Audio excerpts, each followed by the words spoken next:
Okay.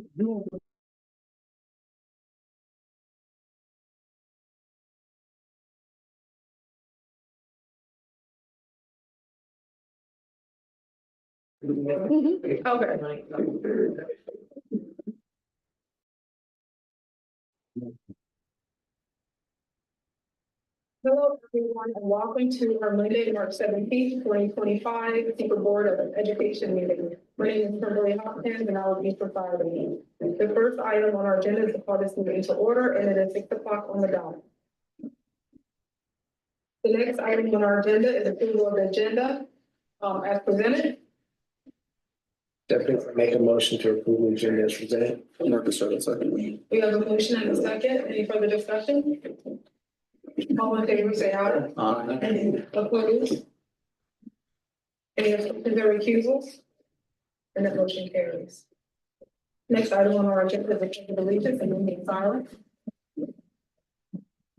I pledge allegiance to the flag of the United States of America and to the republic for which it stands, one nation, under God, indivisible, with liberty and justice for all. And please remain standing for a moment of silence.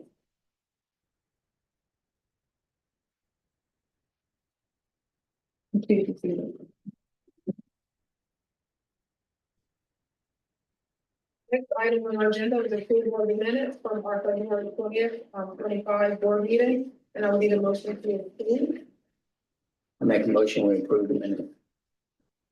Second. We have a motion and a second. All in favor, say aye. Aye. Opposed? Any abstentions or recusals? Correct. I said I wasn't here. Oh.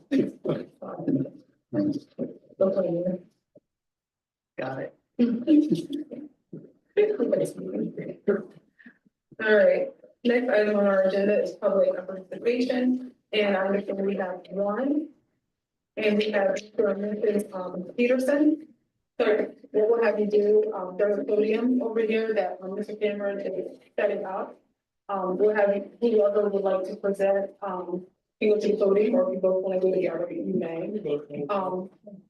We'll set a timer for 3 minutes for you to explain what's going on. At that moment, the board does respond back, but we do deliberate later.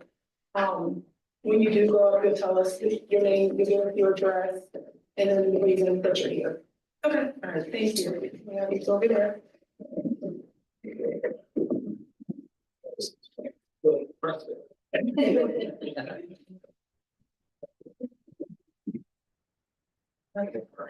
Oh, 6 North Pine Street, Ascendant, Seaford, Delaware, 19973.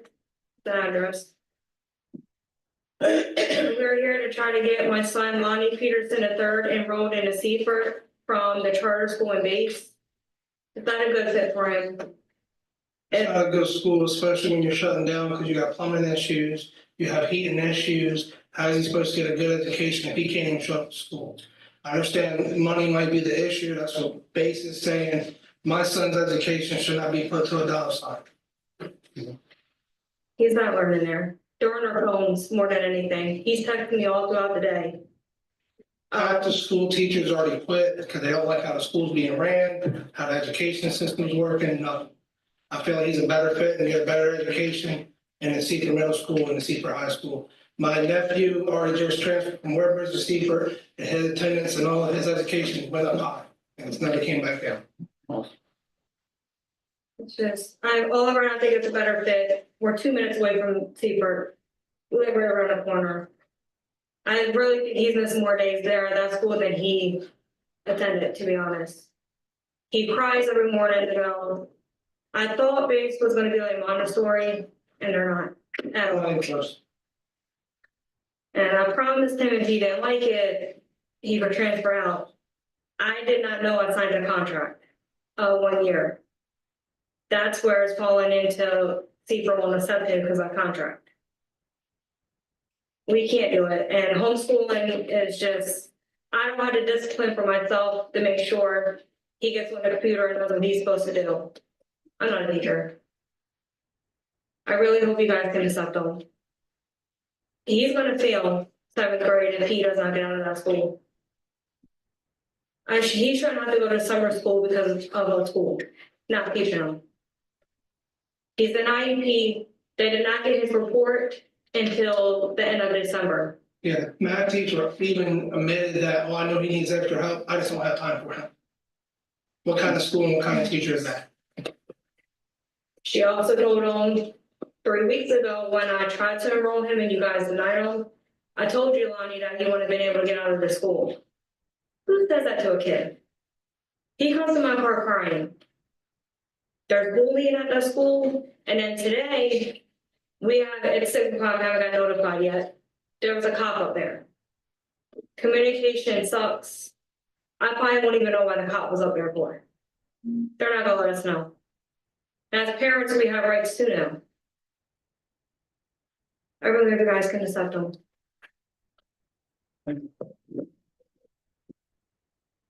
Thank you. Thank you. Thank you.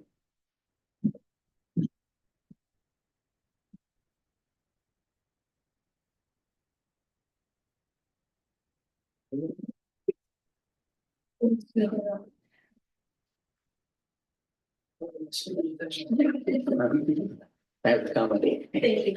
Thank you. The next item on our agenda, reports and presentations, the first being superintendent communication, Dr. D. Well, thank you. Happy St. Patrick's Day. It looks like you guys are all much more festive. Maybe it's just me and Dr. Benson. It has certainly been another interesting week in Seaford School District. I feel like I'm a broken record when I come to board meetings and say, thank you for your support. Thank you for the communication. Reaching out, we read what folks are saying on Facebook and social media. And we just try to reflect and learn and do better. And I try not to take things personally. Again, it's just in that spirit of I'm going to listen and learn and talk with all of you. I've got emails from a couple parents, a couple staff members with some really good suggestions and just things have you thought about. And I just want to say thank you for that, because without that kind of communication, I can't reflect and do better. So with that aside, got some good news. I got an email towards the end of February. You would have signed the field trip permission form for our NJROTC group to go to the Navy Marksmanship Nationals. And we did have 5 students participate in that in the middle of February. So I'd like to recognize them. Kyler Smoot, Jocelyn Ramirez Satouche, Schneider Ruana Call, Shiloh Bivens, and Demaya Doman. So it's just one of those events that may not be on everybody's radar, but wanted to make sure that we appreciated their effort and their work and that we're super proud of them. Yeah. Also had the opportunity last week to go to the Chief School Officers Retreat, Spring Retreat. It was a day and a half. With the changes at the state level, Secretary Martin and the governor were not able to come to the spring retreat this year, but I believe that they're going to be at our superintendent's meeting in April. We'll let you know if anything comes of that meeting that I need to share with you at our April board meeting. Thank you. Thank you. Our next item on our agenda is for communication. And I just want to thank Dr. Benson for being so supportive of me last month. I wasn't feeling my best and running the meeting, so I do appreciate you so much. Do we have any board communication? I look to Mr. Wright, because he always. Yes, we do. We did have a DSBA Board of Directors meeting. As I'm reminded, as our executive director is here tonight with us. DSBA is in a sound financial state. We discussed preparations for the NSBA National Conference coming up. You all should have received an email about the Delaware dinner, so please RSVP, or if you want to RSVP for the group. Yeah, it's done. It's been done. My name is definitely. Well, look at that. We're already, we're on it. We first to RSVP. I can't now say that. Oh, Okay. Near the top where we want to be. Also, as you guys know, I do co-chair the Delaware Public Education Funding Commission. We met last Monday, and we probably had our most robust meeting to date. Oh my gosh, I can't remember what the boards are called, but so essentially what they did was, in order to do the IR report, which led to this, they had these small committees of teachers, administrators, and come together and essentially build their dream schools based on a funding model. What are all the things you need to have your dream school, to have education function the way it needs to in the state of Delaware, and then costed it backwards to figure out what those needs were. So we heard the professional judgment panels are what they're called. So we heard from those panels, and we had a robust conversation amongst the board, amongst the commission members, and I really feel like we have a lot of momentum moving forward. Next month, we're going to look at models, some different models. So everyone, please tune in. That meeting is going to be, it's the whatever the second Monday of next month is, at 4 o'clock. It'll be online. So everyone, please tune in, look at those models. If you have any questions, let me know. Also, we want to hear feedback, and then watching at home, please watch those meetings. Please provide feedback. Also, we're also going to be having some town halls and some listening sessions to kind of present those models out to the community, because our public facing effort is just as important as the work that we're doing behind the scenes. And if the community is not involved, then it's not going to be a model that works for the community. And that's really what we need to do, better work for the community and work for our students. So I think that is pretty much all I have. What about Vision 2035 next week? Yes, next Monday, up at Delaware, or at one of the, at Deltech in the capital, or the, you know better than I do. The Vision Coalition, will be unveiling the SPEED 2035 strategic plan for education in Delaware. That'll be at Deltech, the Terry campus. I will send you guys information on that as well. So a lot of folks in our district worked on that. I know Mr. Cameron was involved with putting that plan together. I don't remember who else was on there, but I know there were 3 or 4 folks from Seaford who were involved in putting that together.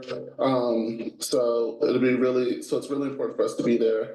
For us to be there and, you know, see that the Secretary of Education and public-private partnership, educators, business owners, all those involved came together to put this together. And we're really proud to put that out there. I will be giving some remarks as well.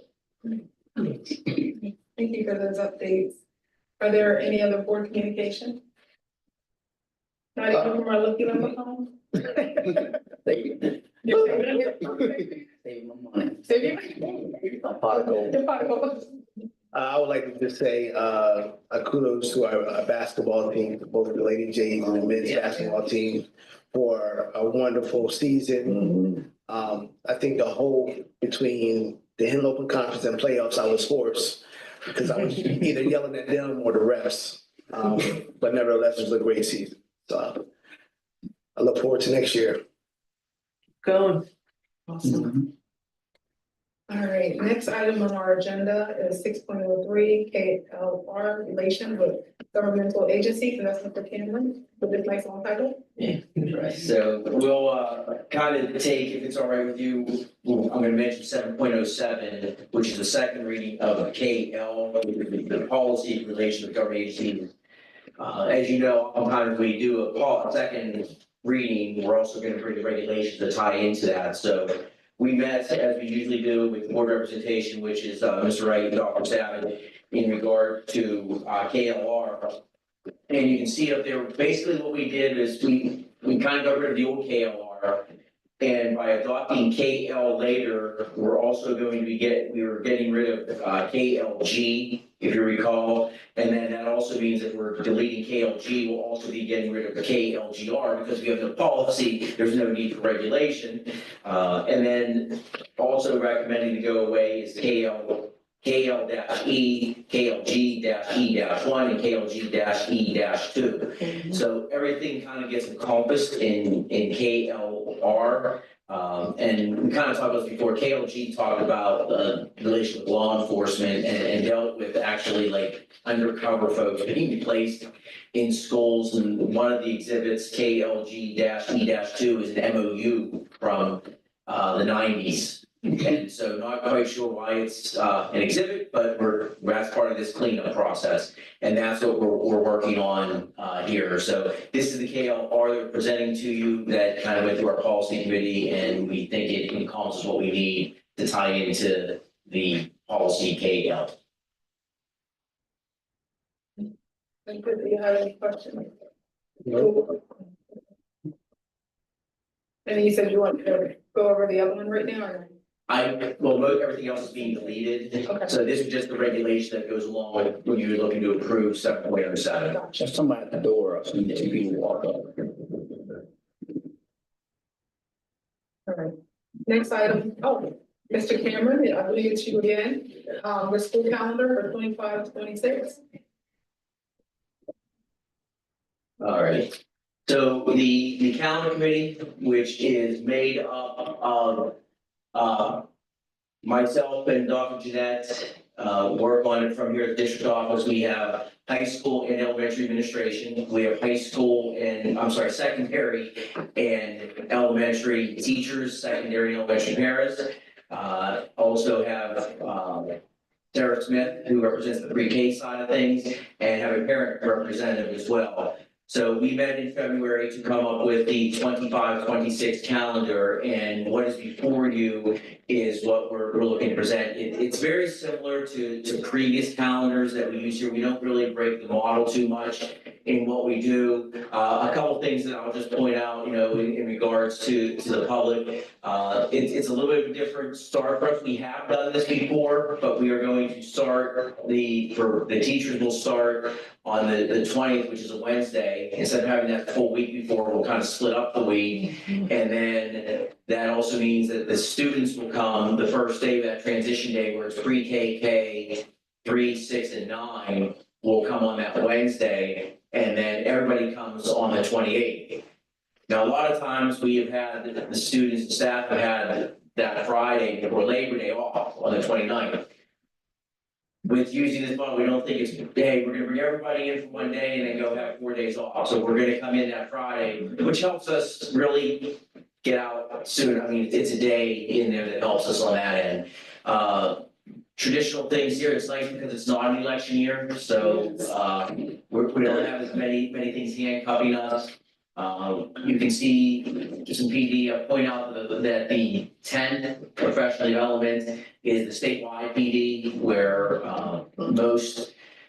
where they offer some different stuff, trainings up and down the states, and it's really, we take advantage of a lot of times, especially for like our groups like art, PE, library. The state puts together something for all of them, because even though we include them in RPD, this is something more specific to them. So the state came back to this, this is the third year now, I guess, that they've come back, as this used to exist, kind of went away for a while, and they brought it back. You see when the marking period ends. Remember that we have some of these days here that are half days for record keeping for our CBA, and you have that November. Much better this year. Yes, so we did. There'll be a 4-day weekend in here for the students. That goes because we'll do the parent conference, which remember is the 11 to 7 day. And it works out nice. The Veterans Day is that Tuesday, so we can, everybody who's out late can recover on Veterans Day as we honor our veterans. Then for Thanksgiving, the traditional Wednesday, Thursday, Friday. Winter vacation is a full 2 weeks. Again, just where Christmas falls, it kind of works that way. Next year, we'll have some decisions to make, because we can actually get a few days out on the front end to not make the year go as long. So some of the times when Christmas falls, when it does, it kind of makes itself to that point. You can see some of the other days in here that we have. We can see that the marking period ends on the 23rd, that Friday. This PD day here will be used for the record keeping, and also will be it's kind of the day off between semesters, which really helps the high school as they go from 4 classes to the next 4 classes. we get into February, and have that parent conference day, which usually coincides with that being the Monday of the Super Bowl, because we tend to be not very productive that day, both adults and children. We get into March with the PD. This is nice because we're in a stretch right now of March where we have 5 straight weeks of 5 days, which is a lot, but that happens in March often. We're able to break it up this year. We get handcuffed in the even years because of election day. We just lose so much time in order to get everything in.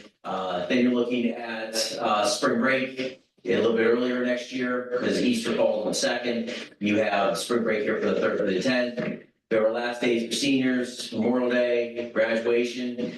And this is another site where it's a little bit early because Memorial Day is early on us. And then the thing that probably everybody cares about the most, student-wise, the last day of school next year is June 9th. We have some PD and then I have some contingency days in there. And then of course, school's closed on the 19th for Juneteenth there in June. So it gives us 171 days, which is what our goal is to try to get to each year. It builds just about 8 extra days into weather contingency for the students, for pre-K to 11. Seniors have a little bit less than that, but depending on how the weather goes, we may come to you this time next year looking to adjust the seniors' last day, just because we have, in order to get this approved, for you to approve it and the state to say and sign off on it, we have to present it this way, but there are some things we can do to maybe bump the seniors' last day up earlier depending on weather. So we come to you for that, as we've done before in the past, not this year, but where we are. So I just want to thank those that serve in that calendar committee because it's truly a thankless task. Because no matter what we produce, somebody's not going to be happy with it. And I always say it's not the most glorious thing we do, but it does. I always tell them this is the first thing we do that sets the course for the next school year in some aspects, because we know when we're here, when we're not here, and everything. Dr. Nett sits on that committee because as soon as that's done, she's there creating the assessment calendar. So it works real well, and it's sometimes difficult to get a parent. We had a parent who has children at both West and Central, and always appreciate their insight because there's some stuff sometimes we don't think of from the parent side, even though I sit on there as a parent and Ms. Evans sits on there as a parent. It's a different perspective because there's lots of lenses we're looking through. But this is the calendar as presented. If you don't have any questions, you can direct Dr. Jeanette, she was on the committee. When is the assessment calendar? You already started based on this? Well, we've already started with the professional development plan for next year. And then we're awaiting the information from the state on the testing window. But yes, that's all in the works for next year. It's so funny that I'm looking at this, and this will be the first year since 2009 that I won't have to commit this to memory because my children will be the graduates. There you go. It's kind of bittersweet, kind of sad. You can still have it on file. Yeah. Well, we'll let y'all get the date and the social media posts. But yeah, it looks good to me. Look, Dara's using her lenses. I'll go through Dara's lenses on the calendar. No, it's good. And it has to be approved this month because we can submit it to state. Yeah, you have to submit to the state by the end of April. We always try to do it in March, just if something happens, we get it and somebody catches something, we can always bring it back in April. I mean, when I tell you a lot of eyes look at this, besides the committee, Ms. Fred, Dr. DeGirolamo sit down with it. My district historian over there, Karen Mask, who sits down with it, lets me know what I did wrong so we can fix it. Ms. Kraft looks at, we have a lot of eyes on it, really looking at the numbers and making sure where we are so that we produce the best product and don't have to do revisions. But we always try to do it a month early just in case. Good. Great, thank you. All right, next item on our agenda is Mr. Henry. Been a while, Mr. Henry. The patient. And Derek wanted me to let you know you do not get 30 minutes tonight. No, he said 3 minutes, Pastor said 3 minutes. 3 minutes, right? Look, I've been cheated out a couple months, all you guys for a couple months now.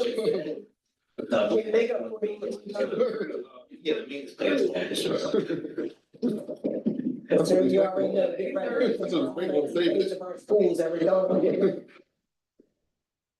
right, guys, I wanted to start off by mentioning that last year's assessments were noticed. I want to say that Spotlight Delaware highlighted the facility, fiscal year 24 facility assessment reports across the state of Delaware, and Seaford was recognized in an article for reporting the third highest repair notes. The grand total of repair notes were 1,200 being noted across the state, and they were broken down by the article for the three top reporting school districts.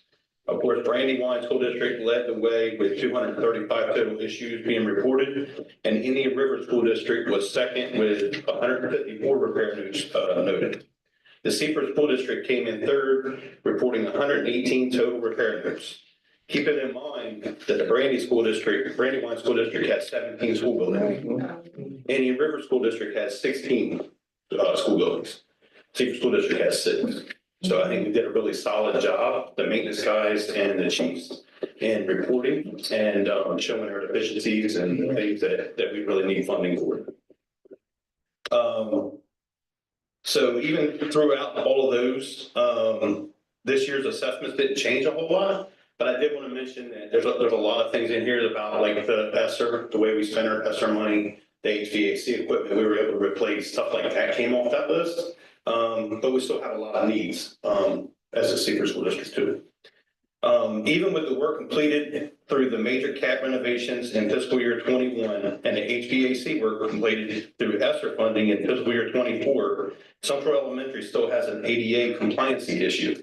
And West Seaford's in the same boat, but the problem is we have to add to the building envelope to meet the ADA needs that we have to meet. Because if you've been in those buildings, you've noticed those little restrooms inside the classrooms where you can barely get in there and kind of tuck in. That, of course, does not meet ADA, but there's no space available to do anything differently with it. So, you know, it kind of grandfathered in at this point until we do something differently or add on to a building or build new.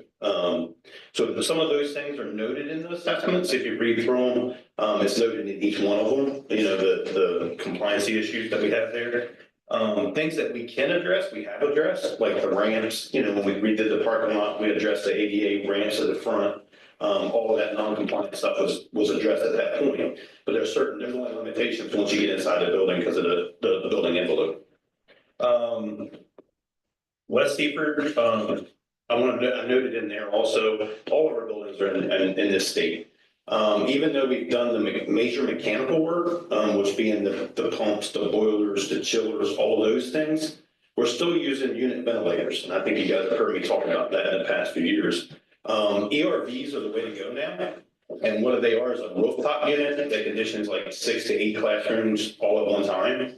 Rather than single unit ventilators like we have on the walls. The problem with our ventilators are when we bring in outside air, we're bringing in humidity. We're bringing in, and nothing's conditioned when it comes inside the classroom.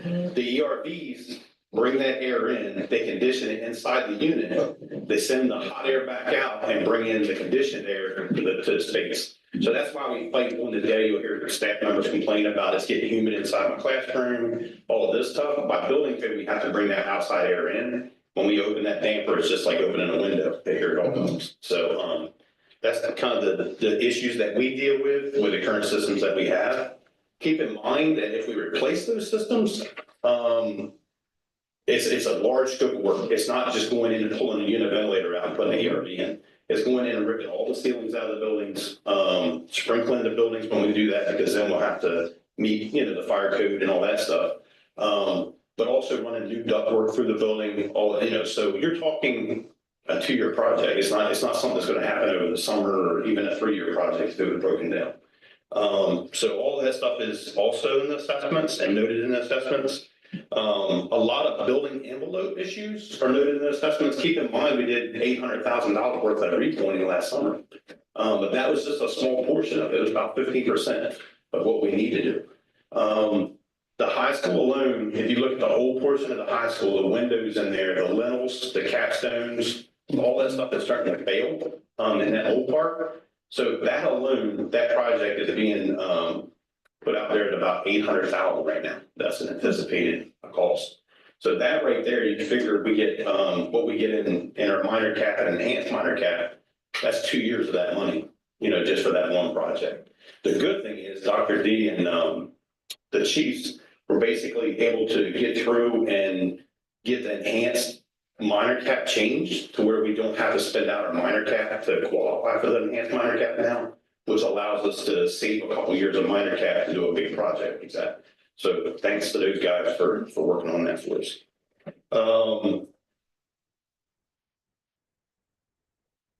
The middle school, just keep in mind, I keep talking about this one, but I thought it just sticks in my mind, that it's about $70.8 million to renovate. And to build new is about 72.1 million right now. And a lot of the reason for that is, like I said, mentioning you got to go in, tear ceilings out, get HVAC systems in. When you go in to do replumbing, you're going to have to tear all the old pipes out because there's no room left. Like we just kept adding and adding and adding. Now all the projects we did with Esser, we did go in and take the old pipes, the old equipment out, you know what I mean, and remove all that stuff, which cost us a little bit more money, but it gave us more space. If you've seen the boiler rooms lately, it's amazing to walk into them because they're actually opened up now. Like all of those pieces of equipment that were from 50 years ago are gone now. So we got a lot of space back on that. But I mentioned the middle school has it's like a foundation failure, kind of, if you want to call it. So it's like a sagging of a windowsill over on the courtyard side of the 3-story part. To fix that alone, you're talking about a major project. I mean, that's not something you just go in and pick, because it's got a basement in there. So everything has to be jacked up, pulled out, pulled apart. So that's kind of what drives that renovation. It's not like we've let go of our buildings and not taking care of them, is where I'm going with this. We've done a good job taking care of them. There's just certain things that are out of our realm, we can't take care of just like that, with the funding that we have. So, that was just one that I wanted to mention in keeping in mind while we're going through the assessments.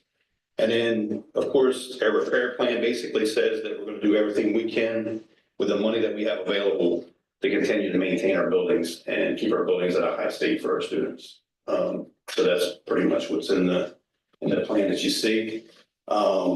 There's some ADA projects that are going on, and one of them's out front here. Dr. D, we were kind of joking about the cones out there, but thanks to winter, we had a bunch of spalling come through the concrete. There's no sense in going out and trying to do something now that we're getting ready to go to bid in another couple of weeks to replace it. So that type of stuff like that. And then we got some ADA ramps over and sidewalks over at Fred Douglass, and some stuff on the middle school front entrance, if you know that ADA entrance out there. We're looking at addressing some of that if funding comes in within reason. Any questions or? Yeah, go ahead. For the record, Yeah. can you give me a date or a year for each of our schools, year they were built? Yeah, sure, Jim.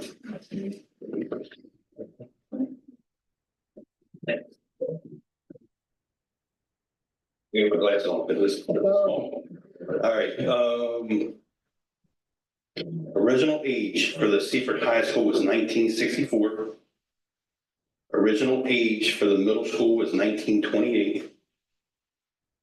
Fred Douglass is 1922. West Seaford is 1953. Central is 1959.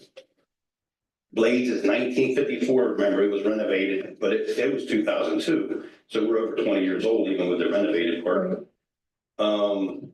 And district office here was 1999. So is there a report that the state does to compare the ages of our buildings to the ages of other buildings in the state? I don't believe there is. I think right now they're addressing overcrowding. That's the only thing that's really being addressed with the. Last year, they didn't even take any CNs. Right, that's They are not considering age of, they're still not considering age of buildings, and as superintendents collectively, we're trying to beat that drum. The focus has been on school districts experiencing growth and needing to build new buildings.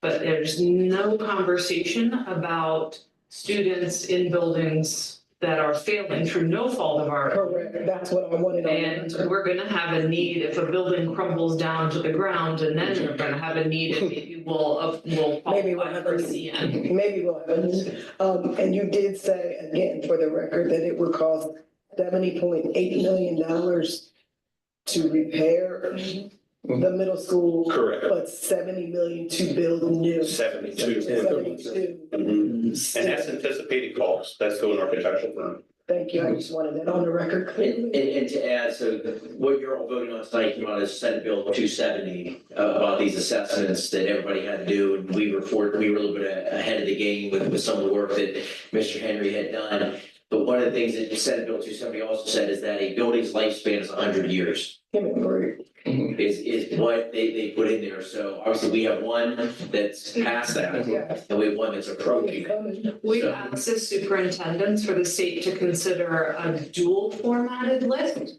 So one that goes by growth and one that prioritizes the oldest building.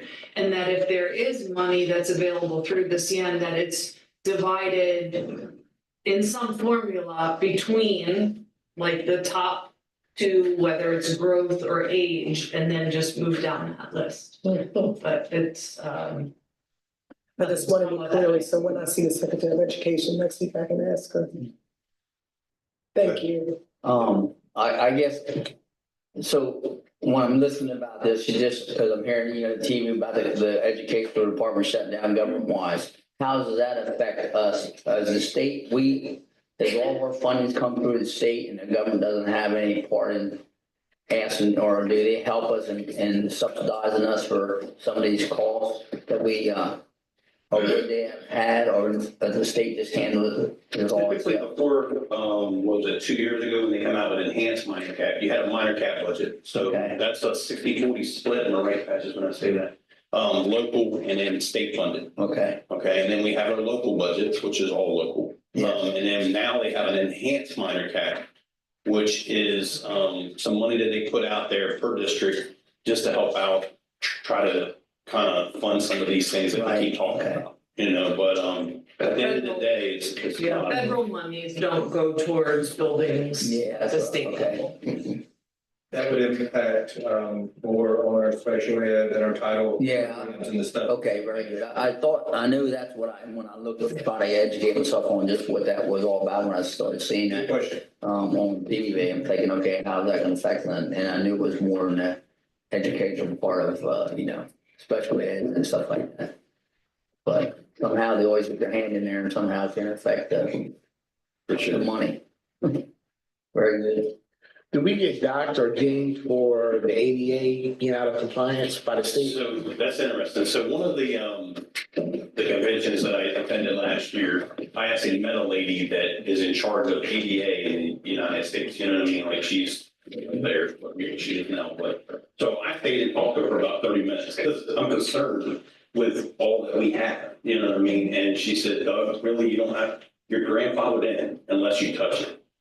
So that's what some of the principals don't understand when I go in and tell them, I can't do a whole lot here. I can change a toilet out, I can change a sink out, but I can't really go in and knock walls down and start moving things around, because if I do, then I'm not compliant. I understand. And if I've done that, then that's what I'm talking about. You have to add space to be able to be compliant. So as long as we have so many restrooms per building that meet ADA, we're okay, which we do. Like that's our big bathrooms, right? But those small bathrooms, like in Central and West Seaford, the small classroom bathrooms, there's no way you can meet ADA. Whether it's a water fountain, the sink, everything's in, because not enough available space, basically. I understand. So a lot of the stuff we're grandfathered in with, and a lot of the stuff we can go in and make repair work to, that's where I was kind of confused, like, what can I do without going over that limit, right? Like, and she said, well, like, if you have bad countertops, you can go in and change your countertop. Even though you can't meet the full ADA, now we could put like the bump out underneath of it, so you can get up to it with a wheelchair, make it accessible like that. But we still can't meet the parameters, of what we need for that countertop. Mhm. And we can't address the foundation issues. We can't afford it. Correct. Well, yes, and it's just the time allotted and the cost of it, correct. There's one-time funds available for art barrier removal, and if you remember last year, y'all assessed the tax to help us qualify for that. But the state did not approve us for that, they gave it to another district, even though we have the oldest buildings in the state, some of the oldest buildings. Right, and that goes back to Patches did a really nice job on it, and the morning he called me, literally, we were like an hour getting it to him, and they told us that another district had beat us out, so. And this is the same committee that approves a portion of the roof to be corrected at Central Elementary. Is it the same? I don't think it is for the art barrier, I think that's a different one, but I know what you're talking about, that's the scenic committees and stuff like that. This upsets me every time. Every time. It's ridiculous. Thank you, Mr. Henry. You're welcome.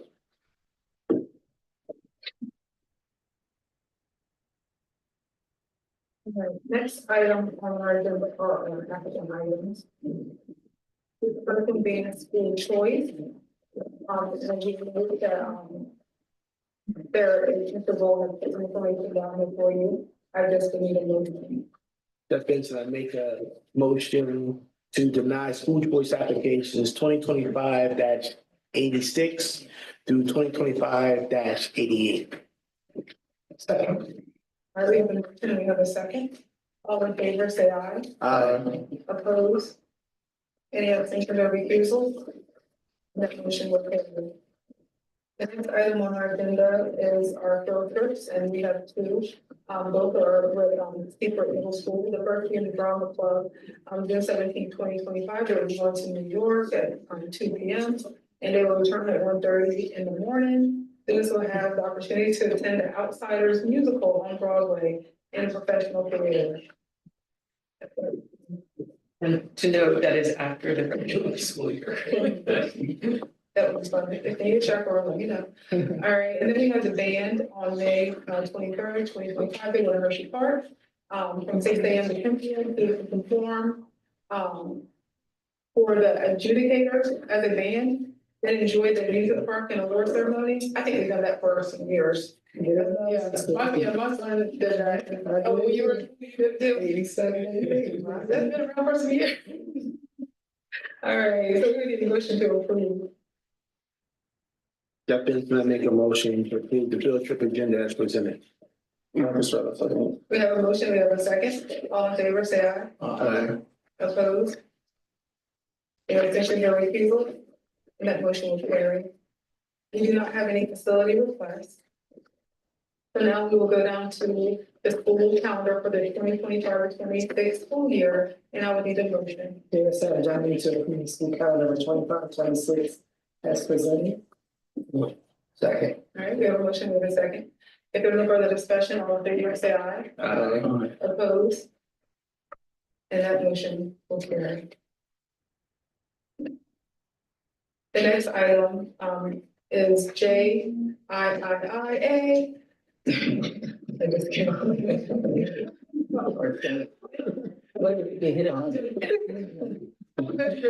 Title IX policy. I won't do any singing. This is the second reading of our Title IX policy. You can recall, this is in response to the Title IX that we changed before being vacated and us being advised by our council as well as the Department of Education to go back to what we had previous. So this actually reverts us back to our previous Title IX policy. And this would be the second reading as you guys approved the first reading last month. And we need a motion. Marcus Strata, move to approve the second reading of JIIA, Seaford School District Title IX policy as presented. Second. We have a motion and a second. All in favor, say aye. Opposed? And that motion carried. I won't give a little bit down home. Hopefully we're done with it for a while. Next item is BBAA, sexual stimulation harassment policy. Similar to the Title IX policy, GBAA runs basically concurrently with the Title IX policy. So anytime we change Title IX, we also have to adjust GBAA. This will be also the second reading for said policy. And we need a motion. Look anyway, second. First reading. It's- Is there a second reading now? Okay, Okay. all right, and then there are, okay, thank you. All in favor, say aye. Aye. Opposed? And that motion carries. Next item on our agenda is regulation of the government agency policy. This is the second reading, what we discussed earlier, that Yep. coincides with the adopted regulations we presented this evening. All right, we just need a motion to approve. Jump in, and I make a motion to approve the second reading of KL relations with governmental agencies policy as presented. Mark Strata, second. All right, we have a motion and a second. All in favor, say aye. Aye. Opposed? And that motion carries. Next one is KLG relations with law enforcement authorities policy. Mark Strata. This too is the second reading. Mark Strata moved to approve the second reading of the deletion of KLG relations with law enforcement authorities policy as presented. There is fairness. Okay, we have a motion and a second. All in favor, say aye. Aye. Opposed? And that motion carries. The next item that we're coming to relate to Mr. Henry is Central Elementary School Building Assessment Report. You have to vote for each one separately, right? We have to vote on each one separately, and I'll need a vote on the repair plan, so. Yeah. Okay. Okay. So we need a motion. There is Senator, I move to the Central Elementary School Building Assessment Report as presented. Jump in, and I second. All right, we have a motion and a second. All in favor, say aye. Aye. Opposed? And that motion carries. The next one is Bus C for elementary school building assessment report. I make a motion to accept 7.10, what's the elementary building assessment report? Second. All right, we have a motion and we have a second. All in favor, say aye. Aye. Opposed? And that motion carries. The next one we have is Blaze Elementary School building assessment report. Jump in, and I make a motion to approve the Blaze Elementary School building assessment report as presented. Mark Strata, second. All right, we have our motion and we have our second. All in favor, say aye. Aye. Opposed? And that motion will carry. We'll move along to Frederick Douglass Elementary School building assessment report, and I need a motion. Mark Strata moved to approve the Frederick Douglass Elementary School building assessment report as presented. Second. All right, we have a motion and we have a powerful second. All in favor, rather strong. Strong. Opposed?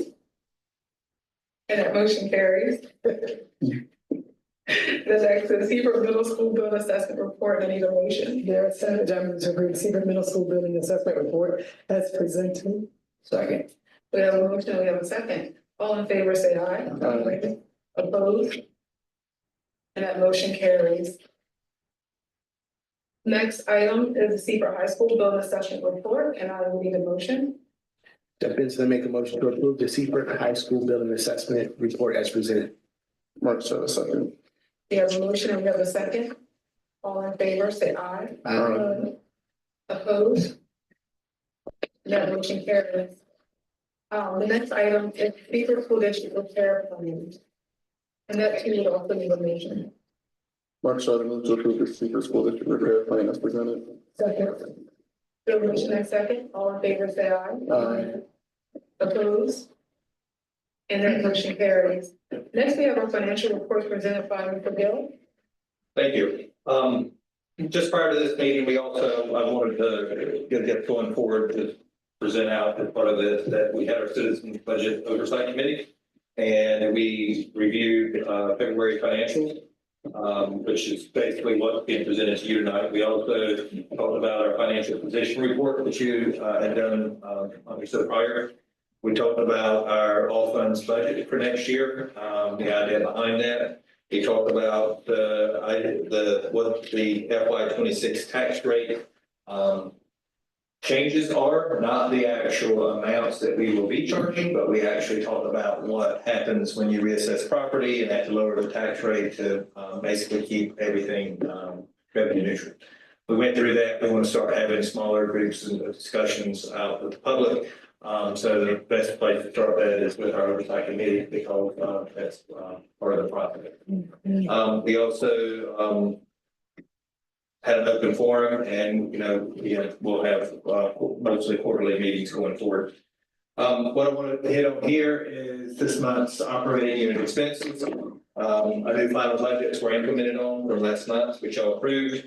As of the month end, we were at about exactly 66.6% of the fiscal year with a total of 57.92 expended, and encumbered was sitting at 62.75 when included. You will see call centers trended high as we've had repeated conversations with those, and we are not in the negative on anyone, but just wanted to be aware that we continue to have those conversations. Interest earned, did actually, one of the things I wanted to highlight, although we increased our preliminary to our final budget, when you start seeing the revenue side, interest earned on the monies that we have that are interest bearing has actually more than taken care of the increase with nothing else being impacted. So any questions on that? Yeah. All right, tax collection. Tax collection, one thing to highlight, which I have said before, is that this number is not a 98% number, that is a 100% number.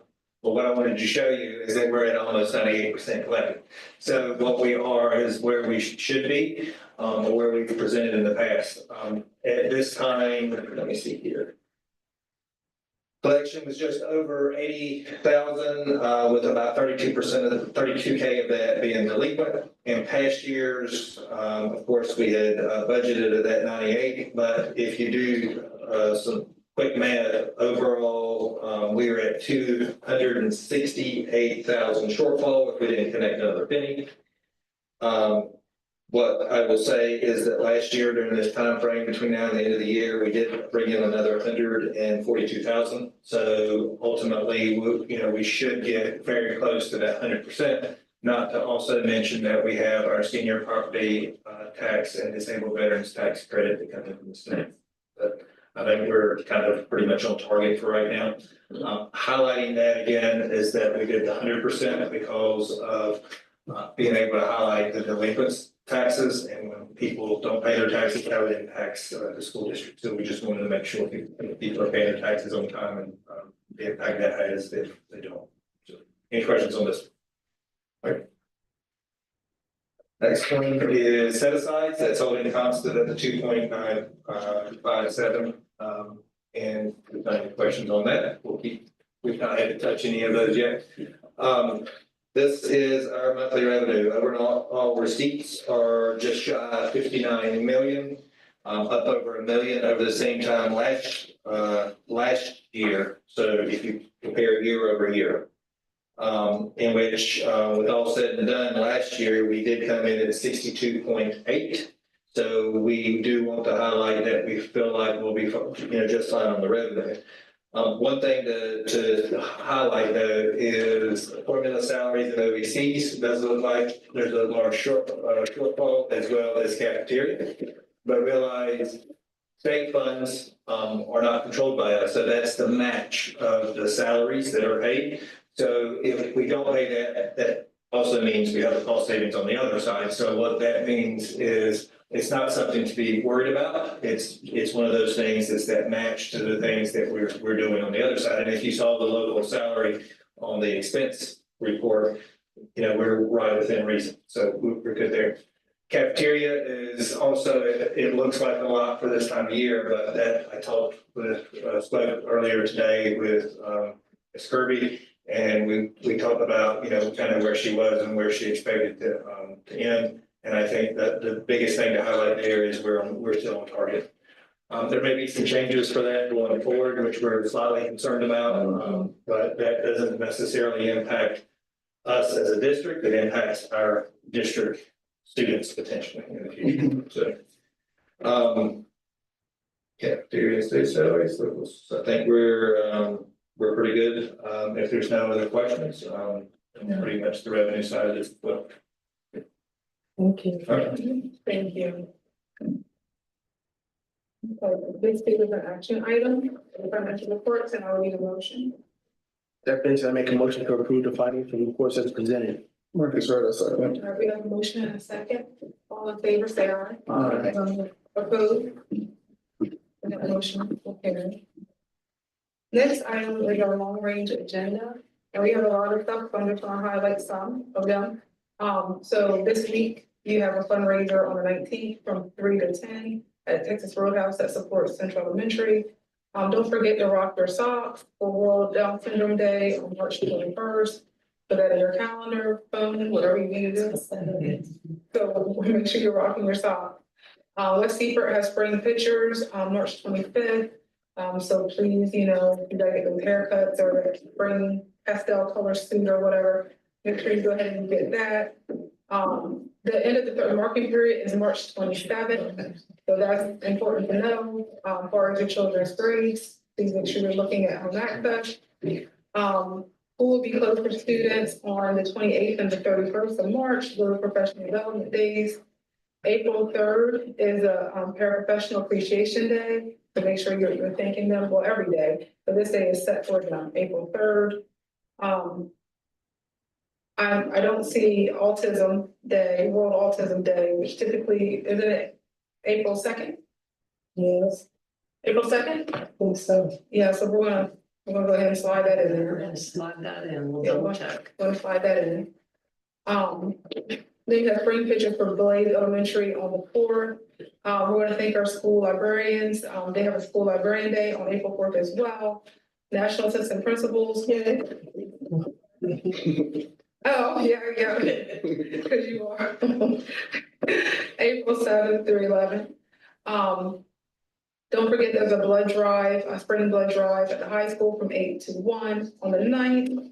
We're gonna have some spring productions of Willy Wonka Junior at 6 p.m. from April 10th to the 11th, but then they're gonna have a 1 p.m. showing on April 12th, and then we have to come back together again as family on April 14th with the Board of Ed, and we'll meet here. Or is there anything that's missing that we need to add? In case, make sure you're rocking them socks because that happens this week. All right, the next item on our agenda is executive session for personnel matters, legal updates and student matters. I would need a motion to go out of public session into executive. Marcus Pratt, moving to executive session. Second. I have a motion and second, all in favor, say aye. Aye. Opposed? And that motion carries. Thank you. It is 6:56.